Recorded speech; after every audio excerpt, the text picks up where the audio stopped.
Hi friends, ఈరోజు మా daddy మేక తలకాయ కాళ్ళు తీసుకొచ్చారండి. ఇది 1100 అండి. అర్థమవుతుందా? ఇప్పుడు మనము తలకాయ ముక్కలు కాళ్ళు ముక్కలు వేరు చేసుకోవాలండి. అర్థమవుతుందండి. చూసారా, బ్రెయిన్ కూడా ఇచ్చారన్నమాట. తలకాయ కొంటే మనకు బ్రెయిన్ ఇస్తారన్నమాట. ఓకేనండి. ఇప్పుడు ఒక ప్లేట్లో నేను తలకాయ అదేవిధంగా కాళ్ళు వేడి చేసేస్తాను అనమాట. ఇది తలకాయ వండుతున్నానండి ఈవేళ నేను. ఇవి తలకాయ ముక్కలు అన్నమాట. తలకాయ ముక్కల్లో కళ్ళు వస్తాయి, చెవులు వస్తాయి, నాలుక వస్తుంది, బ్రెయిన్ వస్తుంది. అర్థమవుతుందండి. సో ఆ తర్వాత మనం బాగా శుభ్రంగా కడుక్కోవాలండి. మాంసాన్ని కడుక్కొని ఇప్పుడు నేను వేస్తున్నాను కదా, ఉప్పు కారం అల్లం వెల్లుల్లి పేస్ట్ వేసి బాగా కలిపి మ్యారినేట్ చేయాలండి. ఈ మాంసాన్ని బాగా కడుక్కోవాలండి. అర్థమవుతుందా? ఎలా కడుక్కోవాలంటే వేడి నీళ్ళల్లో ఉప్పు పసుపు వేసి బాగా కడగాలన్నమాట. కడిగిన తర్వాత మనము ఇప్పుడు నేను వేసిన క్వాంటిటీస్ వేసేయండి. వేసిన తర్వాత ఒక గిన్నె తీసుకోండి, అందులో ఒక 3 ఉల్లిపాయలు వేయండి. అర్థమవుతుందండి. 3 ఉల్లిపాయలు వేయండి. ఇలా చిన్నగా తరుక్కొని 3 ఉల్లిపాయలు వేసి మనం ఏంటంటే బాగా గోల్డెన్ బ్రౌన్ కలర్ వచ్చే వరకు మనం వీటిని వేపుకోవాలన్నమాట. గోల్డెన్ బ్రౌన్ వచ్చే వరకు చక్కగా ఈ ఉల్లిపాయలు మనం వేపుకోవాలండి. ఇలా వేపుకుంటూ ఉండాలన్నమాట. ఈ లోపల మనకు మటన్ అనేది మ్యారినేట్ అవుతుందండి. ఒక 30 మినిట్స్ మ్యారినేట్ చేస్తే చాలా మంచిదండి. ఆ మసాలాలు కారం ఉప్పు అన్నీ ముక్కల్లో దిగుతాయి అన్నమాట. ఈ లోపల మనం చక్కగా ఉల్లిపాయలు గోల్డెన్ బ్రౌన్ కలర్లో వచ్చే వరకు మనం వేపుకోవాలండి. కొంచెం ఉల్లిపాయలు మగ్గడానికి కొంచెం టైం పడుతుందండి. అర్థమవుతుందండి. ఈ విధంగా వేపుకోవాలన్నమాట. ఈ తలకాయ కూర చాలా టేస్టీగా ఉంటుందండి. అండ్ చాలా బలం కూడా. చెప్తున్నాను కదండి, బోన్స్ బలపడడానికే ఈ యొక్క తలకాయ మేక కాళ్ళు తింటారన్నమాట. అర్థమవుతుందండి. పలవాకులు ముందే వేసేయచ్చండి. నేను ఇప్పుడు వేసాను. ముందే ఉల్లిపాయలతో పాటు వేసి మనం వేపుకోవచ్చు. ఇప్పుడు నేను వేసానండి. ఆ తర్వాత పచ్చిమిరకాయలు వేయాలన్నమాట. చూసారా, గోల్డెన్ బ్రౌన్ కలర్కి వచ్చింది కదండి. ఉల్లిపాయలన్నీ గోల్డెన్ బ్రౌన్ కలర్కి వచ్చినాయి, బాగా మగ్గిపోయి. ఆ తర్వాత పచ్చిమిరపకాయలు వేసి ఒక 5 నిమిషాలు వేపు. ఆ తర్వాత ఇందాక మ్యారినేట్ చేసాం కదండి. ఆ యొక్క తలకాయ ముక్కల్ని వేసేయాలన్నమాట. వేసేసి బాగా తిప్పాలండి. బాగా తిప్పాలన్నమాట. ఈ ఉల్లిపాయలన్నీ ముక్కలకు పట్టేలాగా బాగా తిప్పాలన్నమాట. అర్థమవుతుందండి. ఉల్లిపాయలన్నీ బాగా ముక్కలకు పట్టేలాగా బాగా తిప్పాలన్నమాట. తిప్పి కొంతసేపు మగ్గ పెట్టుకోవాలండి. మగ్గ పెట్టుకోవాలి కొంతసేపు అంటే ఒక 15 మినిట్స్ 10 to 15 మినిట్స్ మగ్గ పెట్టండి. అర్థమవుతుందండి. 10 to 15 మినిట్స్ మగ్గ పెట్టండి.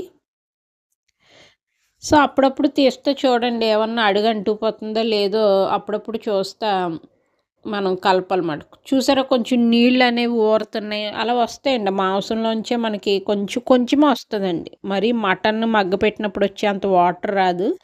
ఇవి కొంచెం బోన్స్ ఎక్కువ ఉంటాయి కదండి, అందుకనమాట. అర్థమవుతుందండి. ఈ విధంగా బాగా మగ్గ పెట్టుకుంటూ కలుపుకోవాలన్నమాట. చూసారా, నీళ్ళు ఎలా వస్తున్నాయి. మనం వేయకపోయినా కూడా ఆ మాంసం నుంచే ఊరుతాయండి. నీళ్ళు అనేవి మాంసం నుంచే ఊరుతాయి అన్నమాట. అర్థమవుతుందండి. ఈ విధంగా బాగా మనం మగ్గ పెట్టుకుంటా కలుపుకుంటా వండుకోవాలండి. ఒక మినిమం 15 మినిట్స్ అన్న మగ్గ పెట్టాలన్నమాట. అర్థమవుతుందండి. ఈ విధంగా మినిమం 15 మినిట్స్ అన్న మనం మగ్గ పెట్టాలి. ఈ కూర చాలా రుచికరంగా అండ్ చాలా హెల్దీ అండి. బోన్స్ అన్నీ బలపడతాయి అన్నమాట. ఆ తర్వాత మనం 2 గ్లాసులు వాటర్ వేసుకోవాలండి. అర్థమవుతుంది. నేను ఇందాక మ్యారినేట్ చేశాను కదండి, ఆ గిన్నెలోనే నీళ్ళు వేసాను అన్నమాట. 2 గ్లాసులు నీళ్ళు వేసి ఆ మసాలా దినుసులన్నీ వేస్ట్ అవ్వకుండా ఆ నీళ్ళు వేసాను అన్నమాట. అర్థమవుతుందండి. అలా వేస్తాను నేను ఎప్పుడు. కారం అవన్నీ ఆ గిన్నెలోనే ఉండిపోతాయి కదండి, ఇంకెందుకు వేస్ట్ అని వేస్తాను అన్నమాట. అర్థమవుతుందండి. ఇంకా మనకి బ్రెయిన్ అనేది ఉడకబెట్టాలి కదండి. బ్రెయిన్ ఇప్పుడే వేసేయకూడదు అన్నమాట. బ్రెయిన్ ఇప్పుడే వేసేసామనుకోండి కరిగిపోతుంది అన్నమాట. ఈ విధంగా చక్కగా మసాలా దినుసులన్నీ పట్టే విధంగా బాగా కలపాలండి. అర్థమవుతుందండి. ఈ వీడియో ఎప్పుడో తీసాను. ఎప్పుడో అంటే 1 వీక్ బ్యాక్ తీసానండి. ఈ లోపల వేరే వీడియోస్ అప్లోడ్ చేసే బిజీలో ఉండిపోయాను, ట్రెండింగ్ టాపిక్స్. అందుకని ఇది ఇప్పుడు నేను అప్లోడ్ చేస్తానండి. మనం ఎప్పుడు చాలా వీడియోస్ అప్లోడ్ చేశాను కదండీ. కాకపోతే ఎప్పుడు చేసుకున్నవన్నీ మీకు అప్లోడ్ చేసేస్తానమాట. ఓకేనండి. సో, బాగా కలుపుకోవాలండి. బాగా కలుపుకోవాలి. సో, బాగా మాంసం కూరలు బాగా ఉడికించుకుంటూ మనము వండుకోవాలండి. ఆ తర్వాత మెదడు వేసేయడమే బ్రెయిన్‌కి ఈసారి ఘాట్లు పెట్టారండి. ఇంతకుముందు నేను బ్రెయిన్‌కి ఘాట్లు పెట్టకుండానే ఏసాను కదా! ఈసారి ఘాట్లు పెట్టారన్నమాట. లోపలికి మసాలా అంతా దిగుతదని ఘాట్లు పెట్టి బ్రెయిన్‌కి దాన్ని మనము కూరలో వేసేయడమేనండి. అర్థమవుతుందండి. సో, ఆ తర్వాత మనం చక్కగా పుదీనా వేసేయాలండి. చాలా మంచి ఫ్లేవర్ వస్తదన్నమాట. సో, కొత్తిమీర లేనప్పుడు పుదీనా వేసేయండి. చాలా మంచి ఫ్లేవర్ వస్తదండి. కొత్తిమీర, పుదీనా 2 సేము ఒకే ఫ్లేవర్‌లాగా అనిపిస్తది. అంటే పుదీనా ఒక ఫ్లేవర్‌లేండి. పుదీనా ఎక్కువ ఇష్టం నాకు. కొత్తిమీర ఫ్లేవర్ కన్నా పుదీనా ఫ్లేవర్ ఎక్కువ ఇష్టం.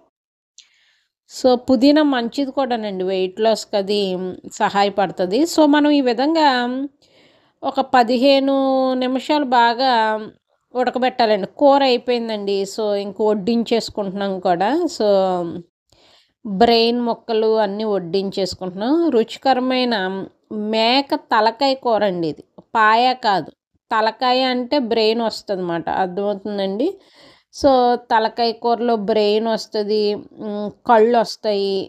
నాలుకొస్తది. చెవులొస్తది. ఇవన్నీ చాలా టేస్టీగా ఉంటాయి ఫ్రెండ్స్. సో, మనమైతే నాన్ వెజ్ తింటాం కదా! సో, పాపం వెజిటేరియన్స్ ఇవన్నీ వింటే పాపం ఫీలవుతారు. అయినా మన ఫుడ్ మనదేలెండి. సో, ఇంక వడ్డించేసుకుంటున్నామండి. వడ్డించేసుకొని తినేస్తున్నాంమాట. ఇది ఆల్రెడీ నేను పెట్టాను కదండీ! ఇదంటే మేము వండుకున్నప్పుడల్లా వీడియో తీసేసి పెట్టేస్తానండి. ఈ వీక్ ఇదే వండుకున్నామాట. అందుకనే ఇది మీకు వీడియో తీసి పెట్టాను. సో, చాలా టేస్టీగా ఉంటదండి. అర్థమవుతుందా? లాస్ట్‌లో మనం గరం మసాలా కూడా అన్నీ వేయవసరం లేదు. ఎందుకంటే మ్యారినేషన్ చేసినప్పుడే మనం గరం మసాలా వేసేసాం కదండీ! సో, అందుకనే ఇంకేం వేయవసరం లేదు. ఇంకా ఆ ముక్కల్ని ఇందులో వేసేసి కుక్ చేసేయడమే. ఓకే ఫ్రెండ్స్ ఉంటాను.